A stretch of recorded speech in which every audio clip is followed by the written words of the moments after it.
Kemana saja kamu hah? Teriak seseorang yang bisa kupastikan itu adalah suara Mas Iqbal.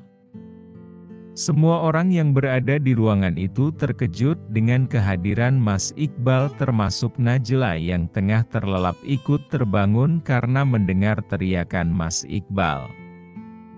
"Ayah, mama ah!" Tangis Najla pecah.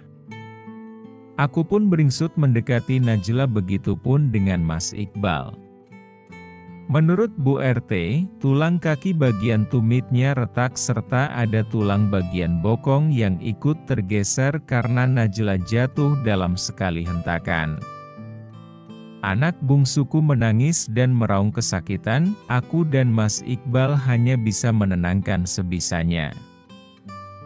"Kenapa bisa seperti ini, Nina?" sentak Mas Iqbal. Ia menyebut namaku yang artinya amarahnya tak main-main kepadaku.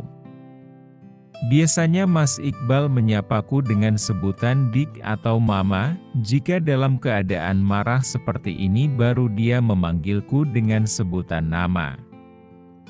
"Aku juga tak tahu, Mas.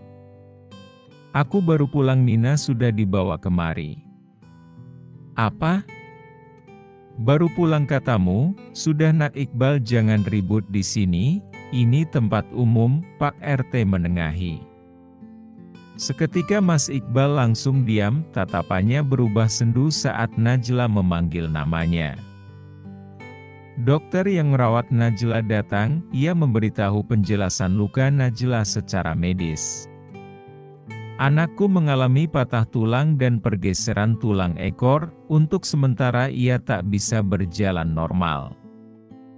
Akhirnya demi Najla aku dan Mas Iqbal merundingkan penanganan selanjutnya. "Aku akan bawa Najla ke rumah sakit yang lebih besar. Di sana peralatannya lebih lengkap. Kamu pulang saja sama Intan, biar ini semua aku yang urus," ucap Mas Iqbal setelah dokter beranjak pergi. "Aku mau ikut, Mas."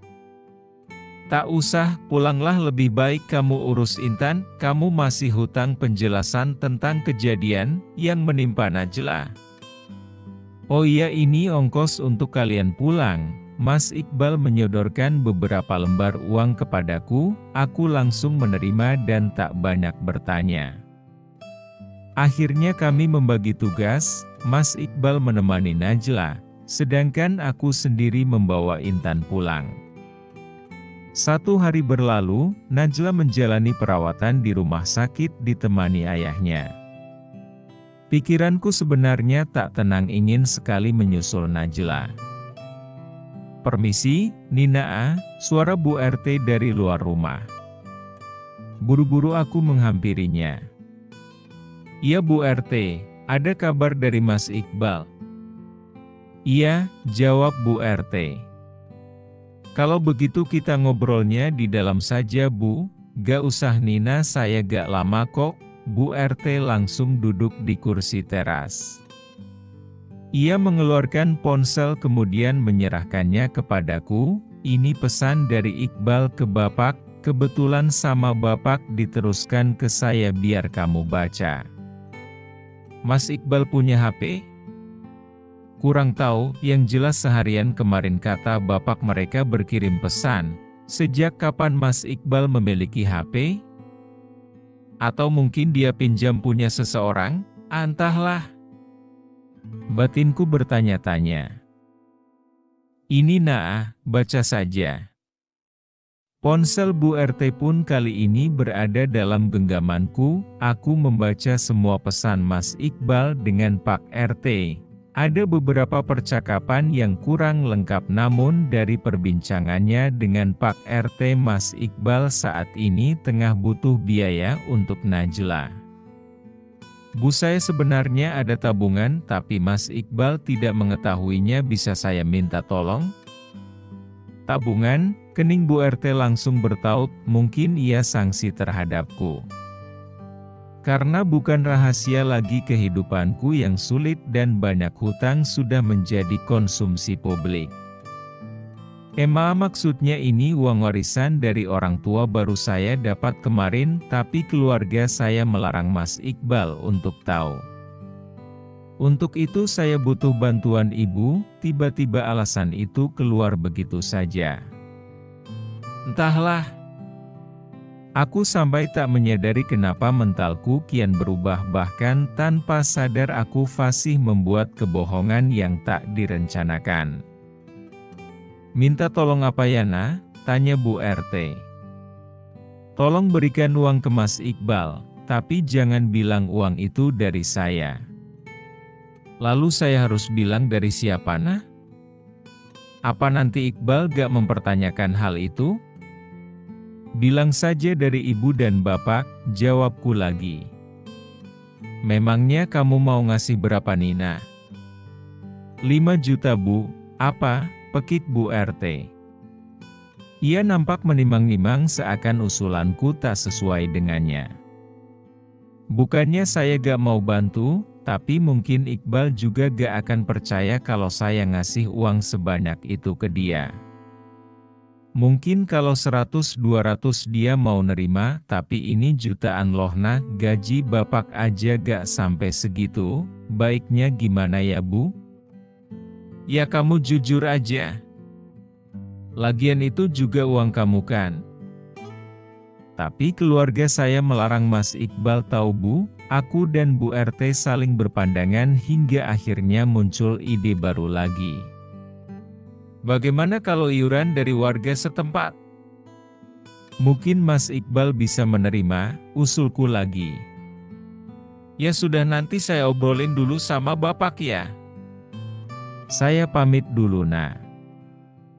Sepeninggal Bu RT pikiranku kini bercabang. Rasanya aku harus memberitahu Azam perihal musibah yang menimpa putriku, ditambah aku memutuskan untuk beberapa hari ke depan tak mengunjunginya.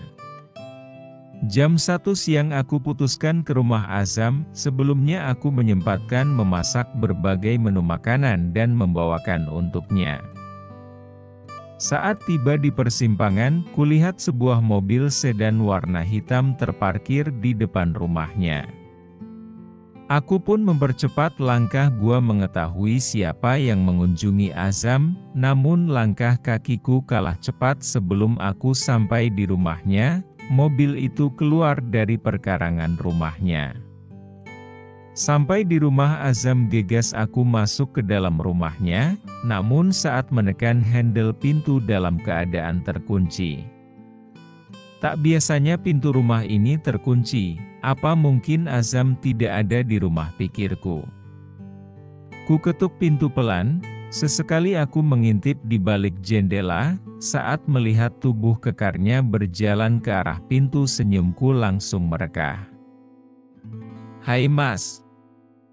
Maaf ya aku kesininya telat," ujarku seraya tersenyum manis padanya.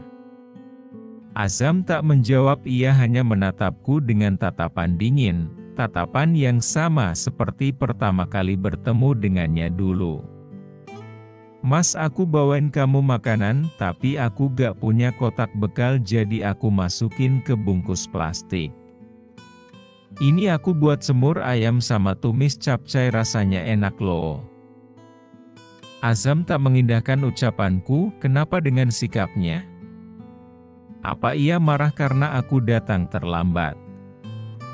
"Lain kali kalau hari Sabtu dan Minggu tak usah datang kemari, aku tak di rumah, lalu kalau kau terlambat lebih baik tak usah datang," ujarnya. "Mas, anakku kecelakaan kemarin saat aku di sini. Anak bungsuku terjatuh ke sumur yang sudah tak terpakai di samping rumah, itu alasanku datang terlambat." "Tapi seharian ini bukannya kamu di rumah? Dan yang mengurus anakmu itu suamimu kan?" Dek. Lagi-lagi ucapannya benar. Dari mana Azam tahu semua itu? Apa mungkin dia memata-mataiku seharian ini? Entahlah. "Kamu marah, Mas?" "Hahaha, untuk apa? Itu kehidupanmu, bukan urusanku. Aku juga sekalian mau minta izin, Mas, untuk beberapa hari ke depan aku tak berkunjung ke sini," cicitku pelan. Saat aku menatap Azam, aku langsung terhenyak karena mendapat tatapan tajam dari Azam. "Siapa yang sakit? Anakmu kan?" "Iya, tapi sebagai ibu aku harus ikut menjaganya, Mas. Harus 24 jam menemaninya. Lagian dia juga masih di rumah sakit kan?" "Iya, anakku masih di sana dan aku juga butuh uang untuk pengobatannya, Mas. Setelah hutangmu aku lunasi, biaya pengobatan anakmu juga masih aku yang harus membayarnya. Dan kau ingin mangkir dengan tugasmu. Lucu sekali kau ini. Selama aku tak memintamu untuk tidak datang, maka tidak ada alasan lain untuk tidak menemuiku. Kau tak ingin aku sebut sebagai orang yang tak tahu diri kan?" Aku tertegun mendengar ucapannya. Rasanya amat dilema. Di posisi ini aku tak bisa memaksa Azam terus bersimpatik dengan musibah yang aku alami. Uang yang dia keluarkan tentu bukan jumlah uang yang sedikit. "Bagaimana dengan anakku, Mas?" "Itu urusanmu, bukan urusanku. Kau masih ingat kan, selagi kau bisa menguaskanku, ATM itu bisa kau pakai untuk keperluan apapun. Lagi-lagi uang menjadi tolak ukur, apa mau dikata ini sudah resiko yang harus aku tanggung." "Kamu sudah makan siang, Mas? Mau aku siapkan makanan?" "Tak usah, hari ini aku hanya belum memakanmu." Azam mengerlingkan matanya. Kali ini aku sudah tak merasa canggung lagi. Aku mendekat seraya menanggalkan baju yang melekat di tubuh ini.